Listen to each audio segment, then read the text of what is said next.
Since this person asked very nicely, I'll answer. So why don't women die whenever they're bleeding so much on their period? I won't go into much detail about this part, but typically when you're on your period, you're shedding your uterine lining. There is a certain amount of blood loss that occurs. However, it's not in big enough volumes to lead to shock and or death.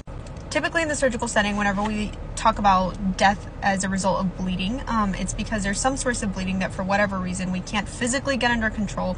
The body is no longer able to compensate for the amount of blood loss that is going on, and this leads to hemorrhagic shock, organ hypoperfusion, cardiac arrest, and eventually death. Typically, you start to see signs of hemorrhagic shock when a person has lost about 15% of their blood volume. So that typically translates to about 3/4 of a liter in the average person. That's going to be a lot more than you're normally going to lose during your period. That being said, always consult your physician if there's something weird going on.